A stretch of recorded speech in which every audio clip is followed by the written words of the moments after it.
ಈಗ ಪ್ರಿಯಾಂಕ್ ಖರ್ಗೆ ಅವರು ಪತ್ರ ಬರೆದಿದ್ದಾರೆ RSS ಅನ್ನ ಸರ್ಕಾರಿ ಜಾಗಗಳಲ್ಲಿ ಮತ್ತೆ ಶಾಲಾ ಕಾಲೇಜುಗಳಲ್ಲಿ ಅವ್ರ ಚಟುವಟಿಕೆಗಳನ್ನು ಮಾಡಕ್ಕೆ ಅವಕಾಶ ಮಾಡಿಕೊಡ್ಬಾರ್ದು ಅಂತ ಹೇಳಿ ಅವ್ರು ಕೇಳೋದು ಫೇರ್ ಆಗಿದೆ. ಕಾನೂನು ಪ್ರಕಾರ ಇವಾಗ ಬೇರೆ ಸಂಸ್ಥೆಗಳಿಗೆಲ್ಲ ಅನುಮತಿ ಇಲ್ಲದೆ ಕೊಟ್ಬಿಡ್ತಿದೀವ ನಾವು. ಪಾರ್ಕ್ಗಳಲ್ಲಿ ಯಾವ ಸಂಸ್ಥೆ ಅಂತಂದ್ರೆ ಆ ಸಂಸ್ಥೆಯವ್ರು ಹೋಗ್ಬಿಟ್ಟು ಅಲ್ಲಿ ತಮ್ಮ ಚಟುವಟಿಕೆಗಳು ಮಾಡಕ್ಕೆ ಅವಕಾಶ ಕೊಡ್ತಾ ಇದೀವ. ಪಥಸಂಚಲನ ಮಾಡೋಕ್ಕೆ ಸುಮ್ಮನೆ ಅವ್ರಿಗೆ ಬೇಕಾದಾಗ ಅವಕಾಶ ಮಾಡಿಕೊಡ್ತಿದ್ದೇವೆ ಇಲ್ಲ ತಾನೆ. ಇಡೀ ದೇಶಕ್ಕೆ ಒಂದು ಕಾನೂನು, RSS ಅವ್ರಿಗೆ ಒಂದು ಕಾನೂನು ಯಾಕೆ? ಎಲ್ಲರಿಗೂ ಒಂದೇ ಕಾನೂನು. ಕಾನೂನು ಹಿಡಿಯಲು ಎಲ್ಲರೂ ಒಬ್ಬರೇ. ಸೊ ಹಾಗಾಗಿ ಪ್ರಿಯಾಂಕ ಖರ್ಗೆ ಅವರು ಹೇಳೋದು ಕರೆಕ್ಟ್ ಆಗಿದೆ. ಮತ್ತು RSS ಬರೀ ಒಂದು ಕಲ್ಚರಲ್ ಸಂಸ್ಥೆ ಅಲ್ಲ, ಅದು ಒಂದು ರಾಜಕೀಯ ಸಂಸ್ಥೆ. ಅವರು ಒಂದು ನಿರ್ದಿಷ್ಟವಾದಂಥ ಸಿದ್ಧಾಂತ ಇಟ್ಕೊಂಡು ಅದನ್ನ ಎಲ್ಲರಿಗೂ ಹರಡಬೇಕು ಅಂತ ಹೇಳಿ ಪ್ರಯತ್ನ ಮಾಡ್ತಿದ್ದಾರೆ. ಶಾಲಾ ಕಾಲೇಜುಗಳಲ್ಲಿ ಆ ರೀತಿ ಯಾವುದೇ ಒಂದು ಅಜೆಂಡಾ ಇಟ್ಕೊಂಡು ಕೆಲಸ ಮಾಡೋದಕ್ಕೆ ಸಂಸ್ಥೆಗಳಿಗೆ ಅವಕಾಶ ಮಾಡಿಕೊಡ್ಬಾರ್ದು.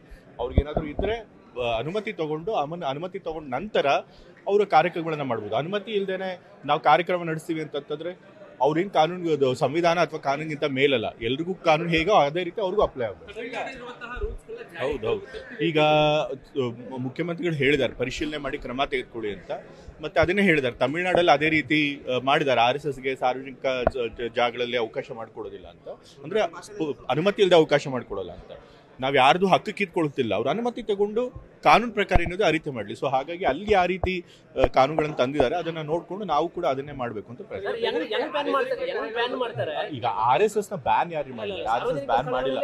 ಫಸ್ಟ್ ಆಫ್ ಆಲ್ ಅದು ಬ್ಯಾನ್ ಆಗಿರೋ ಸಂಸ್ಥೆ, ಹಿಂದೆಲ್ಲ ಬ್ಯಾನ್ ಆಗಿರೋ ಇತಿಹಾಸ ಇರುವಂತ ಸಂಸ್ಥೆ. ಸೊ ಆದ್ರೂ ಕೂಡ ನಾವೇನು ಬ್ಯಾನ್ ಮಾಡಕ್ ಕೊಟ್ಟಿಲ್ಲ, ನಾವೇನು ಕಾನೂನು ಬಾಹಿರವಾದಂತ ಕೆಲಸ ಮಾಡಿಲ್ಲ. ಸಾರ್ವಜನಿಕ ಸಭೆಗಳಲ್ಲಿ, ಶಾಲಾ ಕಾಲೇಜುಗಳಲ್ಲಿ ಅನುಮತಿ ಇಲ್ಲದೆ ತಮಗೆ ಬೇಕಾದಂಗೆ ಚಟುವಟಿಕೆ ಮಾಡಕ್ಕೆ ಅವಕಾಶ ಮಾಡಿಕೊಡ್ಬಾರ್ದು ಅನ್ನೋದು ಕಡಿವಾಣ ಹಾಕ್ತಾರೆ.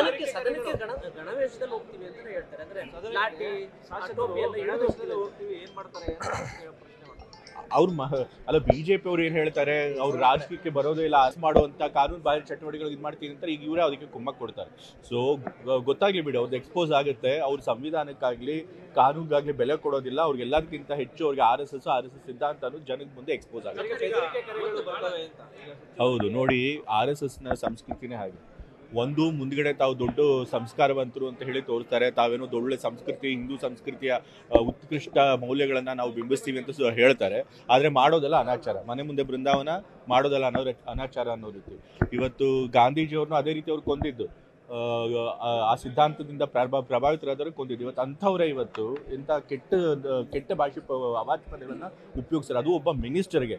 ಇನ್ನೊಬ್ಬ ಮಿನಿಸ್ಟ್ರಿಗೆ ಅಷ್ಟೊಂದು ಕೆಟ್ಟ ಪದಗಳನ್ನು ಉಪಯೋಗಿಸುವಂಥ ಸಂಸ್ಕಾರ ಇರೋರು ಇನ್ನು ಸಾಮಾನ್ಯ ಜನರಿಗೆ ಇನ್ಯಾವ ರೀತಿ ಇದು ಮಾಡ್ತಾರೆ? ಸೊ ಕಾನೂನು, ಸಂವಿಧಾನ ಯಾವುದಕ್ಕೂ ಗೌರವ ಕೊಡದಿರುವಂಥ ಒಂದು ಸಂಸ್ಥೆ. ಸೊ ಹಾಗಾಗಿ ಸರ್ಕಾರ ಸರಿಯಾದ ಕ್ರಮ ತೆಗೆದುಕೊಳ್ಳದೆ ಖರ್ಗೆ ಅವ್ರು ಸರಿಯಾಗಿ ಪತ್ರ